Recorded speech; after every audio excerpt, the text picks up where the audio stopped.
नमस्कार, आप देख रहे हैं संस्कार समाचार। दशरथ मांझी के विषय में आप सबने सुना होगा, लेकिन आज हम मुलाकात कर रहे हैं बुंदेलखंड के दशरथ मांझी। जी हाँ, इनको ज़मीन मिली थी और इसमें कुआँ नहीं था और जब प्रशासन के पास गए तो किसी ने मदद नहीं की और दादा ने एक जिद पकड़ी कि मैं खुद अपना एक कुआँ खोदूँगा और अब दादा से ही जानते हैं। क्या नाम दादा आपको? हमारा नाम अजब सिंह है। हाँ, आओ। कैसे काजू आपने कुआँ खोदो, काहे खोदो तो? अब परेशानी थी कि अब पानी नहीं मिल रहा तो खोदना पड़ा।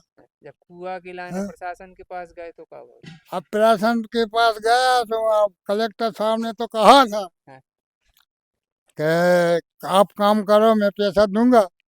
अच्छा। और जब मैं पहुंचा वहाँ के कहा कि साहब पानी निकल आया, उन्होंने चपरासी भेजा, यहाँ आया, उसने देखा है जब उस समय टंकी टंकी पानी था। हुँ, तब वो बोला कि तुमने कहीं से पंप डाल के पानी भर दिया। तो मैंने बोला कि मैं झूठ नहीं बोलता हूँ ना बोलूँगा, ये पानी निकल चुका है। फिर कहीं आप सागर गए, कलेक्टर साहब के पास मैंने कहा कि साहब पानी निकल आया। कलेक्टर साहब ने कहा कि आप एसडीओ के पास जाओ। मैं वहाँ गया, कहा, मैंने जो अपनी दरखास्त थी मैंने वो दिखाई। उनने बोला कि ठीक है, आप 2,000 रुपया दो। अब मैंने कहा सर भी 2,000 होती तो हम उनसे उन्हीं आदमियों को नहीं देती, आपके पास आते का कि आप काम करो, आपका पैसा मिल जाएगा। आपको 2 चाने हैं, 2.5 चाने हैं, जितने चाने हैं उतना आप ले सकते हो। कह लगे वो कुछ नहीं, वो पैसा अभी चाहिए। अच्छा। और मैंने गाड़ी लेके कहा कि मारा वो पैसा और मारा तुम, और मैं अपने घर जाता हूँ। मैं घर आया और फिर मैंने अपनी कसम खाई कि कोई अपना नहीं है।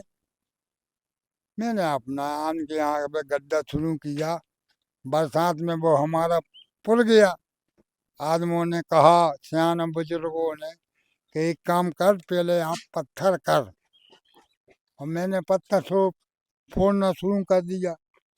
कलेक्टर के साहब के पास गया, उनसे अनुमति ली। उन्हें 5,000 पत्थर तोड़ने की अनुमति दी। मैंने यहाँ से पत्थर तोड़ा। तोड़ने के बाद मेहनत मजदूरी कर कर उन पूरा लोगों। जीवन आपने एक कुएं में लगा था तो हाँ जो सब पूरा। आप ही के द्वारा करोगे है। हाँ वो यही अमानत कर पाई। मैंने अपने सीमा में यही अमानत कर पाई। आपके जीवन भर की कमाई जई कहा है। हाँ यही कहा है। तो आप देख रहे हैं ये दादा ने पूरा जीवन इस कुएं में लगा दिया और लगभग पूरा गांव इसी कुएं से पानी पीता है। लोगों की तो प्यास हम कहेंगे बुझ गई, लेकिन दादा आज भी प्यासे हैं क्योंकि आप दादा का घर देखेंगे तो टूटी सी एक झोपड़ी है और उसी में जीवन इनका चल रहा है। हम बस प्रशासन से यही गुहार लगाएंगे और दादा की भी गुहार है कि अब प्रशासन कुछ मदद करे, कम से कम इनका एक घर बन जाए, एक आशियाना बन जाए। इतनी मेहनत की है, पूरा जीवन लगा दिया है और कहीं न कहीं ये पूरे समाज के काम में आ रहा है कुआँ। दादा, हाँ घर-मर बन जाए आपको? अब उनकी कृपा हो जाएगी तो बन जाएगा, वरना तो अब अपने अपने हाथों से जैसे बनेंगी तो बनाएंगे। हैं? अब भाई उनकी मर्जी होगी, बनवाएंगे तो ठीक है, बन जाएगा। कुआँ में तो प्रशासन ने कोई मदद नहीं करी, घर ही कोई बिगाड़ मदद दी। नहीं की।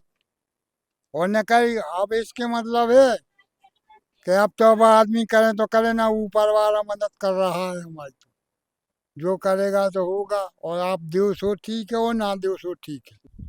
ये जो दादा हैं कुआँ खोदो है, इनको कब जी, से जाना था? हम जानते साहब, जो वो उम्र है जो, जब से हमने इनको देखा है, जब हमने उम्र संभाली तो माने इनने कुआ यही में लगे रहे, खुद खोदते थे, वो खुद प्रिया धार के मूल में और इधर आते थे, फेंकते थे। हाँ जी साहब, तो इनने हमने साहब हमने तो ये नहीं खिलाने, जो ही करते देखो।